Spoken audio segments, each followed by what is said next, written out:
아브라함 조슈아 햇셀이라는 분이 사랑 안에 있지 않고서는 진리를 발견하기란 불가능하다라는 이야기를 했습니다. 사랑 안에 있지 않으면 진리를 발견할 수 없다라는 거예요. 우리가 혼자 성경 읽고 혼자 예배할 수 있고 온라인으로 예배할 수 있지만 진리를 발견하는 것은 언제인가? 말씀대로 순종해서 사랑의 관계 안에 들어올 때 가능하다라는 것입니다.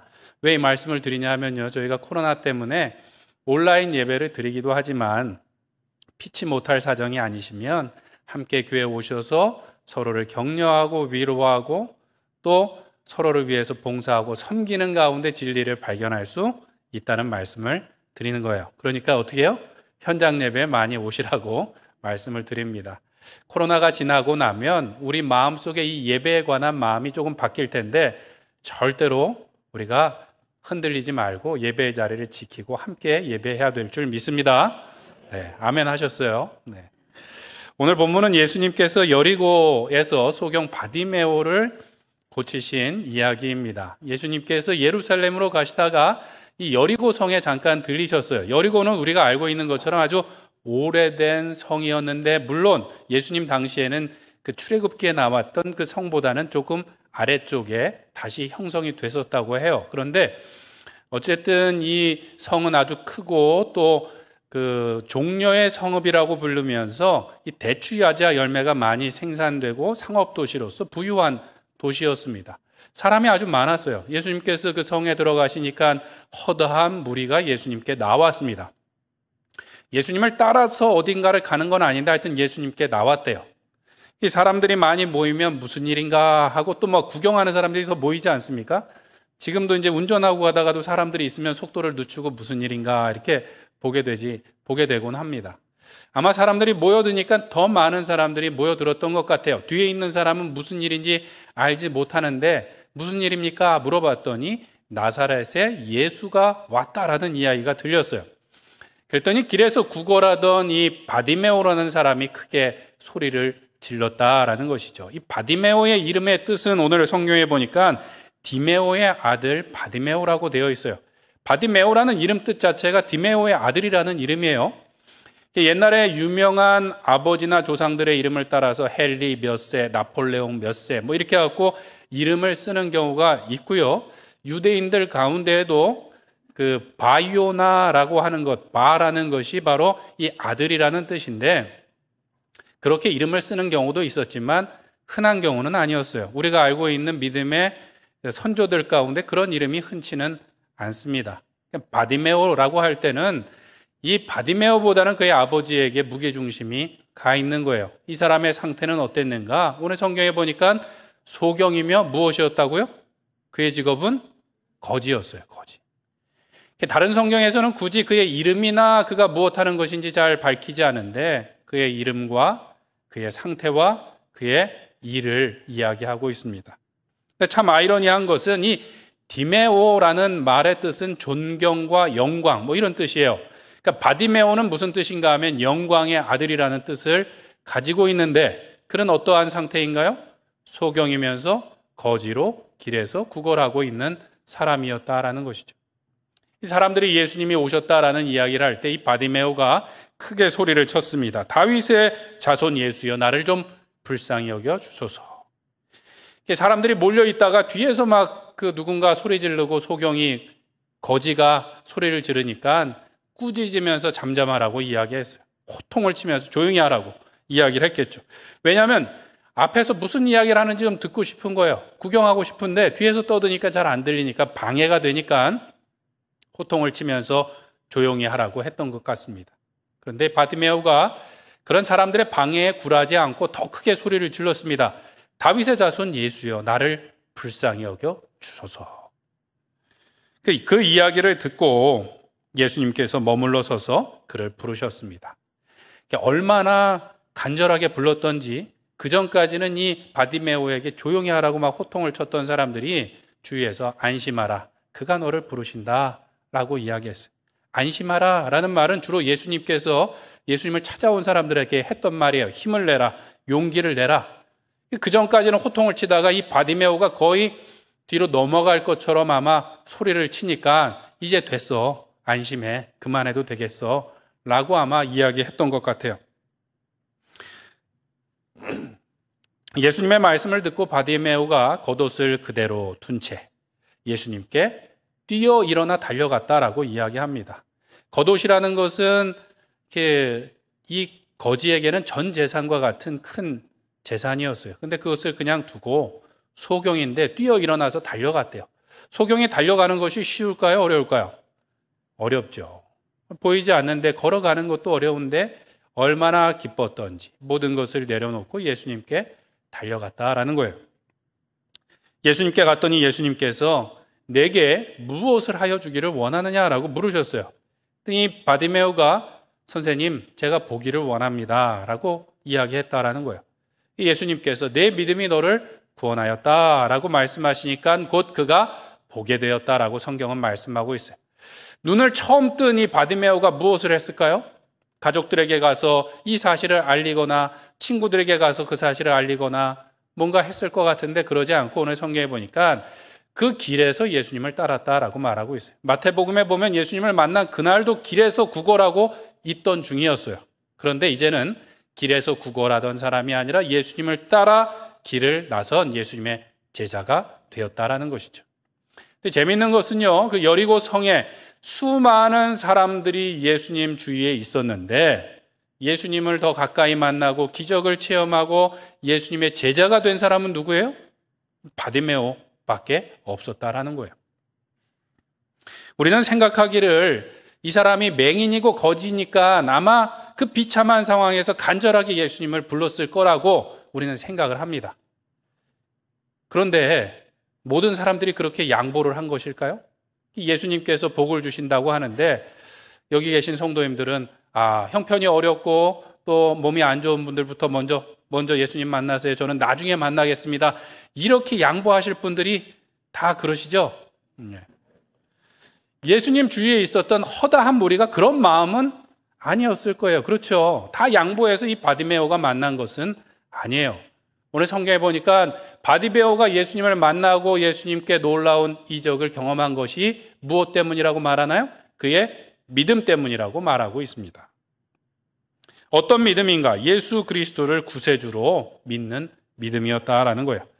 마가복음에는 이 예수님의 행적을 십자가를 지러 가시는 이 예루살렘으로 올라가는 마지막 여정에서 이 바디메오의 눈을 뜨게 하는 기적을 기록하고 있는데 이 여행의 첫 번째는 마가복음 8장에서 시작되는데 그 처음에도 무슨 기적이 나오는가? 그 맹인의 눈을 뜨게 하는데 왜 침을 발라서 고치신 기적이 나옵니다. 마가가 예수님의 행적을 기록할 때 무엇을 강조하고 싶었는가? 십자가를 지러 가시는 예수님께서 소경을 고치시는 일로 시작해서 소경을 고치시는 일을 마무리하시고 십자가를 지셨다라는 이야기를 하고 싶었던 것 같아요. 예수님께서도 이러한 이야기를 성경에 보면 자주 하셨습니다. 요한복음 9장 39절에 보면 예수께서 이르시되 내가 심판하러 이 세상에 왔으니 보지 못하는 자들은 어떻게 하고 보게 하고 보는 자들은 맹인이 되게 하려 함이라 하시니라고 말씀하셨어요.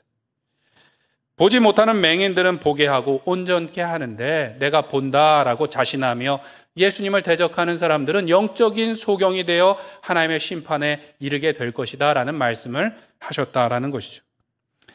예수님 당시에는 지금보다 소경들도 더 많았을 것이고 왜냐하면 의술이 발달하지 못했으니까 소경도 많았을 것이고 문둥병자도 많았을 것이고 또 여러 가지 몸에 장애를 가진 이런 불쌍한 사람들이 더 많았을 텐데 다 고침받은 것은 아니라는 거예요. 다 예수님께 소리 지르며 나 좀 고쳐달라고 말했던 것은 아니라는 것이죠. 그리고 수많은 사람들이 예수님 곁에 있었지만 그들은 예수님을 두 눈으로 보면서도 예수님을 누군지 잘 알지 못했다라는 거예요. 오늘날도 마찬가지입니다. 오늘날도 수많은 사람들이 예수님을 따른다고 하고 기독교인이라고 이야기하는 경우가 있어요. 작년도 한국 리서치 기관의 조사에 의하면 우리나라 인구의 20%가 기독교인이라고 대답을 했다는 거예요. 천주교 빼고 기독교만 20%라고 합니다. 근데 그 20%의 사람들이 다 교회에 잘 출석하고 예수님을 이 바디메오처럼 그렇게 열심히 믿는다고 하기는 어려울 수 있는 것이죠. 기독교인이라고 대답했던 사람들이 다 이렇게 놀라운 이적을 체험하고 모든 것을 내려놓고 열정적으로 예수님을 따르는 제자라고 말하기는 어렵다라는 것이죠. 오히려 마치 바디메오가 소리 지를 때 좀 잠잠하시오라고 말했던 사람들처럼 점잖게 믿는 그리스도인들이 많은 것 같아요. 요즘엔 더더욱 나도 당신에게 상관하지 않을 테니 당신도 나에게 상관하지 마십시오라고 그냥 이렇게 점잖게 신앙생활 하기를 원하는 분들이 있는 것 같습니다. 예전에는 지금이야 주일날 이렇게 전자악기도 쓰고 드럼도 쓰면서 찬양을 박수치면서 하지만 예전에는 교회에서는 박수도 치지 못하고 드럼이 뭡니까? 기타도 못 들어오고 그렇게 조용히 점잖게 예배 드리는 것이 경건의 지표였어요. 예배 때뿐만 아니라 예배가 없는 때에도 이 예배당에서 큰 소리로 떠들고 하는 것은 이게 거룩하지 못한 그 행동이었습니다. 이렇게 점잖게 또 조용히 주님을 따르는 것이 뭔가 거룩한 모습처럼 보였다라는 것이죠. 그런데 가끔은 교회에서도 목소리가 커지는 경우가 있었던 것 같아요. 뭔가 회의를 할 때, 또 당회를 할 때, 저 밑에 언덕에서도 막 큰 목소리가 들렸던 것을 저는 어렸을 때 기억을 합니다. 참 이상한 것은 큰 소리로 주님을 불러야 될 때는 오히려 점잖고 또 조용히 주님의 뜻을 찾아야 될 때는 큰 소리를 내고 할 때가 있었던 것이죠. 예전에만 그런 게 아니라 요즘도 그러한 일들을 교회에서 경험하고 나신 분들이 더 조용히 신앙생활 하기를 바라실 때가 있어요. 이사해서 교회를 옮기시는 경우 신방을 하면 저는 좀 당분간은 조용히 신앙생활 하겠습니다. 봉사를 좀 나중에 하겠습니다. 훈련을 나중에 받겠습니다. 구역에 좀 나중에 동참하겠습니다. 라고 말씀하시는 경우들이 있어요. 그런데 우리는 오늘도 그저 예수님 주위에 머무는 사람들이 아니라 바디메오와 같이 예수 그리스도를 날마다 가까이 만나며 그분을 통해서 은혜를 경험하고 따라가는 주님의 제자들이 되어야 될 줄로 믿습니다. 이것을 예수님께서는 믿음이라고 말씀하셨어요. 어떠한 믿음인가? 첫 번째로 우리는 예수님께서 우리의 구세주시라는 그 믿음을 항상 굳게 붙들고 나가야 될 것입니다. 예수님 곁에 허다한 무리들은 예수님이 누구신가 라고 말할 때 나사렛 예수시다 라고 이야기했어요. 나사렛 예수시다. 나사렛에서 온 예수시라고 말했는데 왜냐하면 그냥 예수라고 말하면 모를 수가 있었어요. 왜냐하면 예수라는 이름이 그렇게 특별한 이름이 아니라 아주 흔한 이름이었다라는 거예요. 구약 성경에 나오는 여호수아라는 이름하고 예수라는 이름하고 사실은 똑같은 표현이에요. 그런데 이제 신약 시대로 오면서 그들의 발음이 예수스, 예수아 이렇게 좀 다르게 읽혔던 것이고요.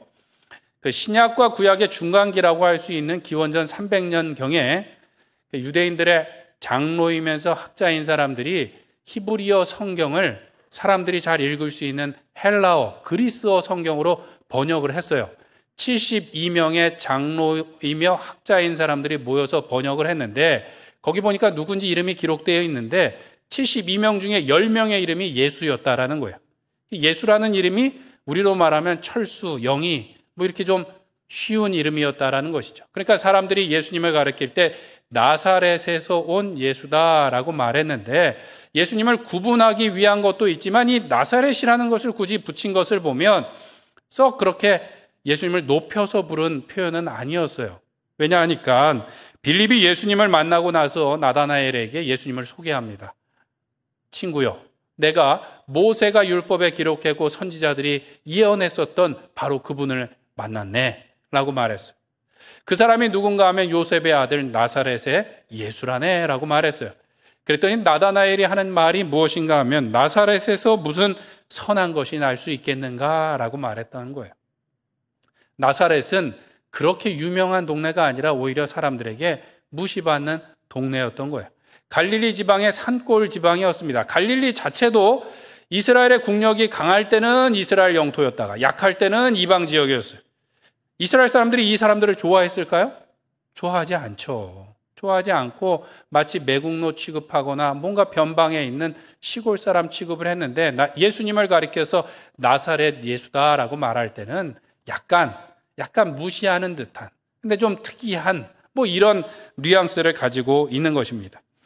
이 허다한 무리들이 예수님을 바라볼 때는 나사렛이라는 시골에서 오긴 했지만 뭔가 특별한 능력이 있는 랍비며 선지자라고 이제 생각을 했던 것이죠.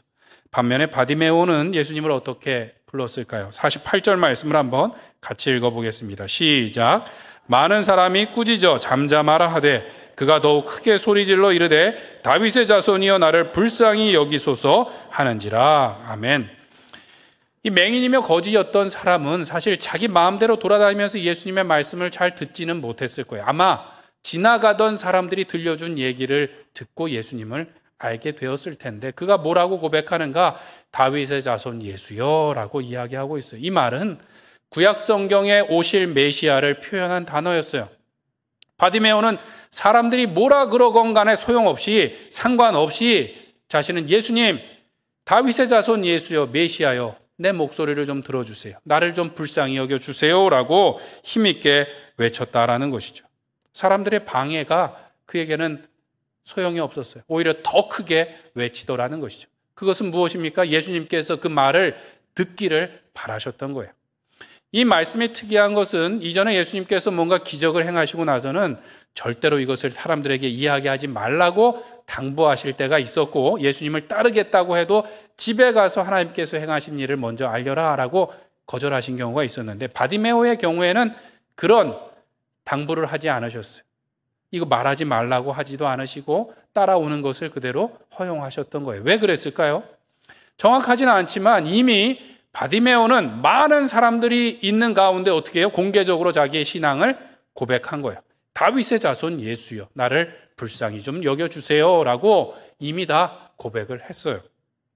또 이 바디메오가 가진 믿음의 증거는 무엇인가 하면 예수님께서 내게 무엇을 하여 주기를 원하느냐라고 말할 때 한치의 주저함 없이 뭐라고 말하나요? 선생님, 제가 보기를 원합니다 라고 말해요.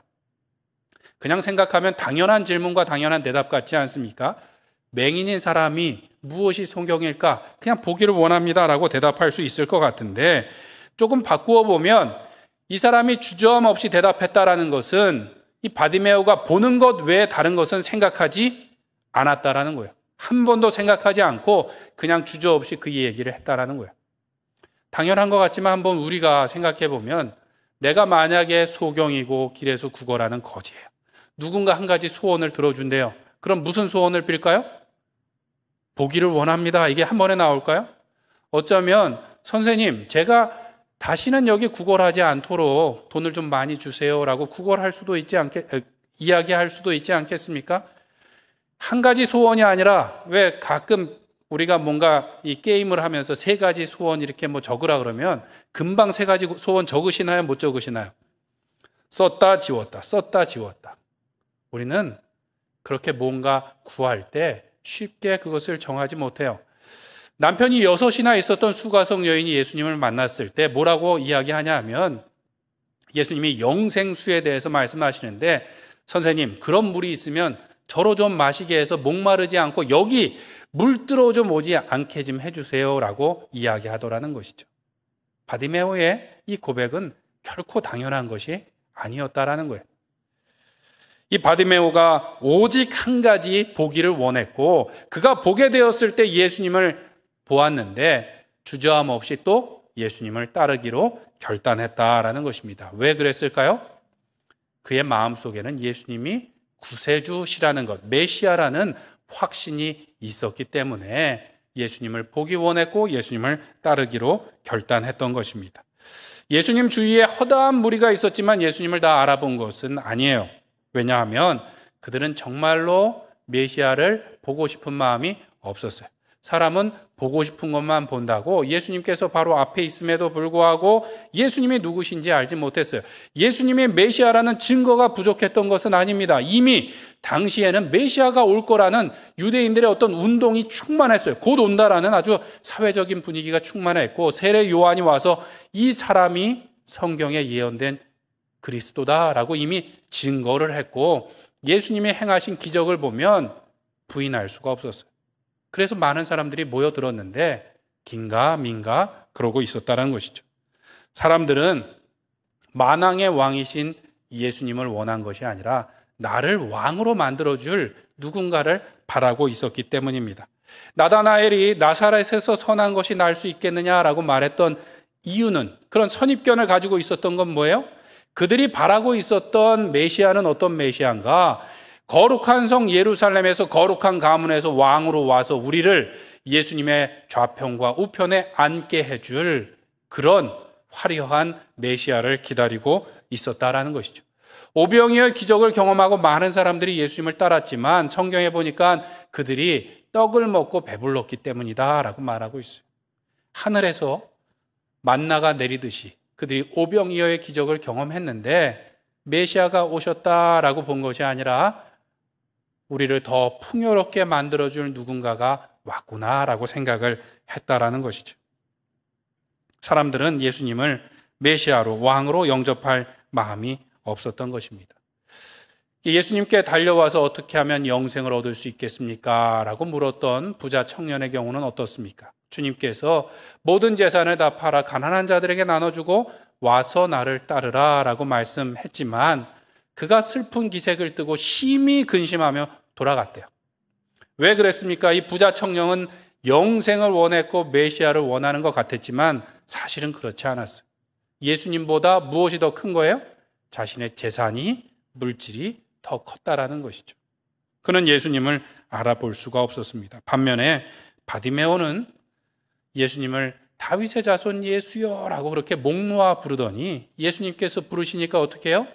하나밖에 없는 전 재산인 겉옷을 그냥 버려두고 그가 뛰어서 달려 예수님께 갔다라는 것입니다.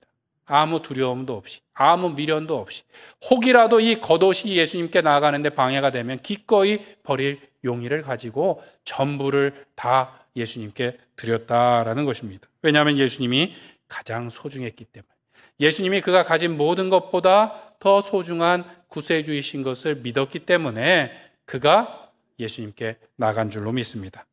많은 사람들은 예수님의 왕되심을 믿는 것이 아니라, 예수님을 사랑하는 것이 아니라 예수님을 사용하기를 바란다라는 이야기를 할 때가 있어요. 예수님을 왕으로 모시고 사랑하는 것이 아니라 예수님을 그냥 이용해서 내가 어떻게 하면 더 이득을 취할까라는 생각을 하는 사람들이 더 많이 있다라는 것이죠. 예수님 곁에 있다 보면 어쩌면 우리가 원하는 것을 한두 가지 얻을 수는 있을 것입니다. 그러나 우리가 그 안에서 영생과 하늘의 복을 얻을 수는 없다는 것이죠. 오늘 바디메오와 같이 예수 그리스도가 이 우주 만물의 창조주 하나님의 아들이신 것을 믿고 우리가 전부를 드릴 때 그의 안에서 우리는 영생뿐만 아니라 우리의 전부를 발견할 수 있게 될 줄로 믿습니다. 바라기는 오늘도 예수님께 나와서 예배하는 이 시간, 나를 왕자와 공주로 만들어줄 누군가가 아니라 우리의 왕 대신 예수 그리스도를 높여드림으로써 온전히 그분만을 바람으로써 그 안에서 하나님의 놀라운 은혜와 평강을 누리시는 우리 모든 성도님들 되시길 간절히 축원드립니다. 두 번째로 우리의 믿음은 무엇인가? 내가 불쌍한 죄인인 것을 믿는 것입니다. 예수님 곁에 있었던 무리들은 예수님 주위에 머물기만 했고 뭔가 혹시나 하는 마음, 혹시나 뭔가 기적이 일어날 것인가 라는 것을 그냥 기다리고 있었던 것 같아요. 당시의 사람들이 뭔가 다 부족함이 없이 하나도 그 기도의 제목이 없이 그 자리에 있었던 것은 아니겠죠. 그러나 예수님께 뭔가를 요청하지는 않았습니다. 이 바디메오에게 꾸짖으며 잠잠하라고 말했던 사람들 마음속에는 예수님은 이런 거린을 상대할 만큼 한가하지 않다, 뭔가 더 중요한 임무가 있으실 것이다 라는 기대 가운데 아마 이 사람을 조용히 시켰던 것 같아요. 제자들의 마음속에도 그런 마음이 있었죠. 예수님은 이제 예루살렘에 올라가셔서 왕좌에 오르실 것이고 우리는 그 양 옆에 앉게 될 것이니까 어린아이를 데리고 오는 부모들도 꾸짖어서 막게 하고, 이런 거린 같은 사람들도 오지 말라고 막으면서 중요한 임무를 위해서 예수님이 가시고 그들도 그러한 권리와 또 영광을 차지할 것으로 기대하며 나갔다라는 것입니다. 그런데 믿음이라는 것은 예수님의 왕 되심을 고백할 뿐만 아니라 우리가 비참한 죄인이라는 것을 고백하는 것이 우리의 믿음이라는 것입니다. 바디메오는 두 번이나 뭐라고 외쳤는가 하면 나를 좀 불쌍히 여겨 주소서라고 외쳤어요. 짧지만 아주 강력한 기도인 거예요. 나를 좀 불쌍히 여겨 주옵소서. 예수님께 그렇게 기도하며 나갔어요. 예수님을 만난 베드로도 뭐라고 이야기했습니까? 예수님의 무릎에 엎드려 주여 나를 떠나소서. 나는 죄인이로소이다 라고 이야기했다는 것이죠. 예수님을 만났지만 그가 얼마나 비참한 죄인인 것을 깨닫게 되는 것, 그것이 예수님을 만난 믿음의 고백이라는 것입니다. 아더 핑크라는 신학자가 전적 타락이라는 책을 썼는데 특이한 그 문구가 있어서 제가 항상 기억합니다. 은혜란 무엇인가? 은혜란 우리가 얼마나 큰 죄인인지를 깨닫는 거래요. 왜냐하면 내가 얼마나 큰 사랑을 받았는지를 기억할 수 있기 때문이라고 이야기합니다. 은혜라는 것은 오늘 내가 무언가 더 새로운 것을 받는 것이 아니라 내가 이미 받은 놀라운 은혜와 사랑을 기억하는 것이 은혜라는 것이죠.